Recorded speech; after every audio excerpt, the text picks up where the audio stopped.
ખૂબસૂરત વ્યૂ જોડે good morning. કેમ છો મિત્રો? મજામાં? Welcome back to my YouTube channel Urban અઘોરી.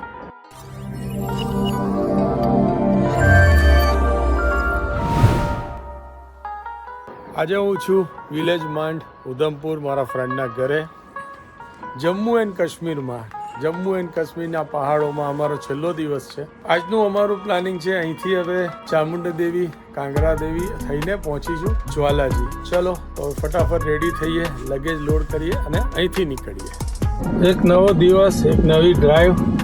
આજના ડ્રાઈવની શરૂઆત કરીએ ભગવાનનું નામ લઈને. બોલો અંબે માત કી જય, હર હર મહાદેવ. સમય થયો છે 9:30.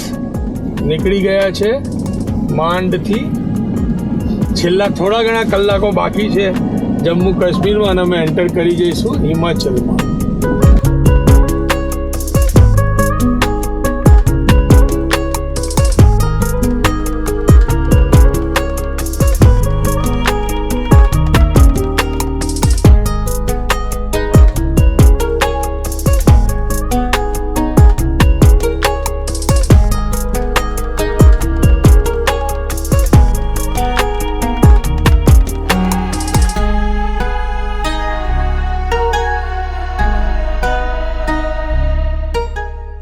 At the border of Jammu Kashmir and Punjab. Bye bye Kashmir, until next time, see you soon. હવે આવીશું એકાદ વાર સમરમાં.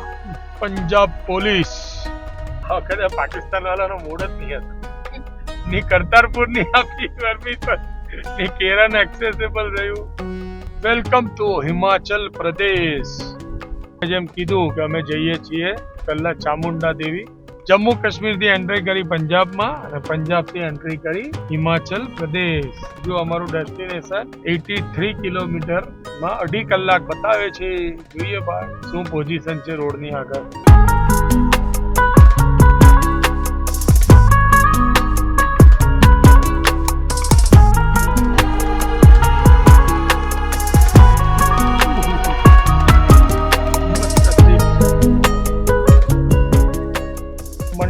જોગેન્દ્રનગર. અરે કઈ ઝાલા કાંગરા.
પહોંચી ગયા છે ચામુંડા દેવી મંદિરમાં.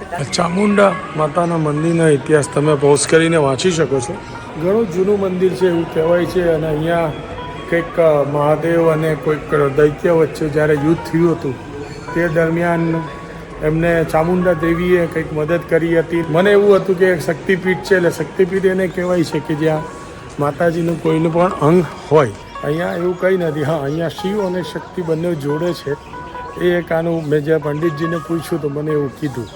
ચામુંડા માતા એ સિદ્ધ પીઠ છે, શક્તિપીઠ નથી. તો હવે અહીંથી જઈએ કાંગરા દેવી ટેમ્પલ, જે શક્તિપીઠ છે એ પણ મેં અહીંયા કન્ફર્મ કર્યું. વ્યૂ બહુ મસ્ત છે યાર.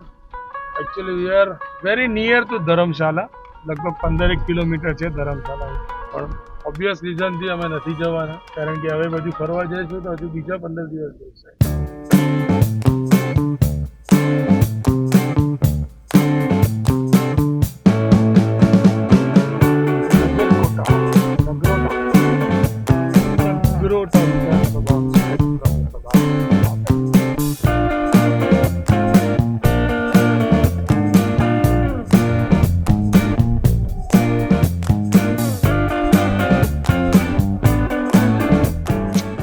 મંદિરના રસ્તા બધી બાજુથી જતા હશે. બાકી છે તો I wonder please.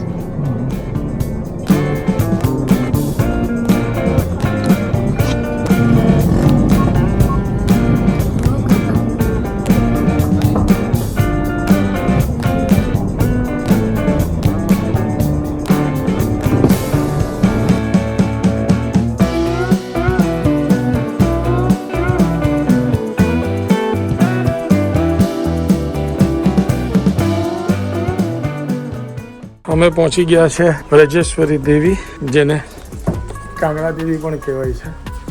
હવે આજે મંદિરને જવાનો રસ્તો છે. કેટલું દૂર છે ખબર નથી, થોડું ચાલીએ. બાકી અમારા માતાજીને તો ચાલવાનું જોર જ પડતું હતું, પણ માતાજીને મળવા એ બી ચાલતા આવી ગયા. હુડ હુડ હુડ આવી ગયું. રૂપિયા જૂતે ત્યાં ઉતારે આવી ગયું છે, એટલે વાંધો નહીં. બોલો બોલો. હા હા હા, બહુ મહેનત કરાવે ભાઈ, બહુ મહેનત કરાવે. આ છે કાંગડા દેવી, જે બ્રજેશ્વરી દેવી પણ કહેવાય છે.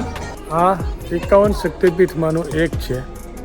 જ્યારે શિવજીએ તાંડવ કર્યું હતું અને માતાજીના અંગ અલગ અલગ જગ્યાએ જ્યાં જમીન પર પડેલા હતા, તેમાંનું આ એક સ્થળ છે. અહીંયા માતાજીનું ડાબું વક્ષ અહીંયા પડેલું હતું. પૂજારી જોડે કન્ફર્મ કર્યું, કારણ કે ચામુંડા દેવીની જેમ તો થોડું કન્ફ્યુઝન હતું કે ભાઈ શક્તિપીઠ કે સિદ્ધપીઠ, પણ આ શક્તિપીઠ છે. મસ્ત ટનલ છે ને, એકદમ જ નેચરલ હોય એવું લાગે. એકચ્યુઅલી બનાવેલી જ છે, પણ એકદમ પ્રોફેશનલિઝમથી નથી બનાવેલી.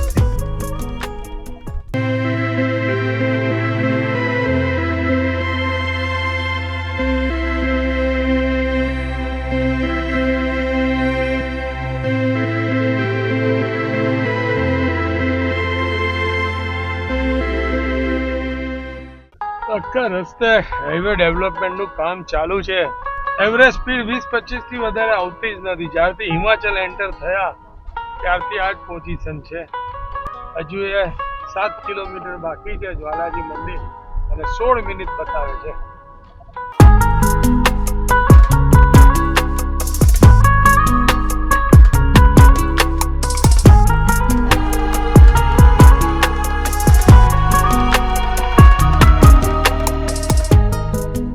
પહોંચી ગયા છે જ્વાલામુખી માં જ્વાલાજીનું ટેમ્પલ. જઈ રહ્યા છે, રસ્તામાં છીએ.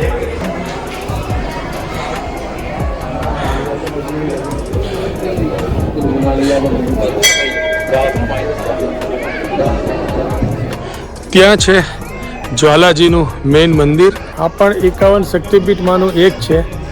અહીં માતાજીની જીભ પડી હતી અને એ જીભમાંથી જ્વાલા પ્રગટ થયેલી, એટલે આ મંદિરનું, આ માતાજીનું નામ જ્વાલામુખી માતાજી છે, અને એના પરથી જ આ શહેરનું નામ છે જ્વાલામુખી. એન્શિયન્ટ ઇન્ડિયામાં કેટલું બધું હતું એનું કોઈ પ્રૂફ નથી, પણ શ્રદ્ધા છે એટલા માટે જ અહીંયા આવ્યા છે. અને ત્યાં ખરેખર જે જ્વાલા પ્રગટે છે, એકચ્યુઅલી 7 જ્વાલા છે ત્યાં આગળ. મેઇન જ્વાલામુખીની જ કહેવાય છે, અને પછી બીજા બધા અલગ અલગ માતાજીઓની પણ નાની નાની જ્વાલાઓ ત્યાં પ્રગટે છે. ચાલો તો દર્શન થઈ ગયા. ઘણા થાકી ગયા છે, કારણ કે આજનો દિવસ બહુ હેક્ટિક રહ્યો. ગઈકાલે ટ્રાફિકમાં અટવાયા, આજે રોડ ખરાબ હતો. ચલો હવે અહીંથી દર્શન થઈ ગયા સારી રીતે. નીચે જઈએ, ગાડી લઈએ, હોટલમાં જઈએ. હોટલ હજુ બુક કરવાની બાકી છે, હોટલ શોધીએ અને પછી હું તમને મળું છું. તકરીબન 8-8:15 અમે આવી ગયા હતા જ્વાલાજી. દર્શન કરી લીધા, આ હોટલનો રૂમ લઈને આરામ કર્યો.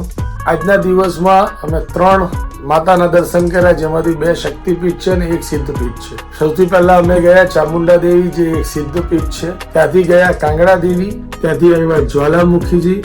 કાંગડા દેવીમાં માતાજીની ડાબી સાઈડનું ધડ છે, જ્વાલાજીમાં એમની જીભ આવેલી છે, અને હવે આરામ કરીશું. આજે આખો દિવસ બહુ જ હેક્ટિક રહ્યો કેમ કે હિમાચલના રસ્તા બધા બની રહેલા છે એટલે બરોબર થાકી ગયા છે. તો બસ હવે ડિનર કરીશું, રેસ્ટ કરીશું. જો તમને આજનો વિડીયો પસંદ પડ્યો હોય તો તમને ખબર છે તમારે શું કરવાનું છે. And please like, share and subscribe to my channel.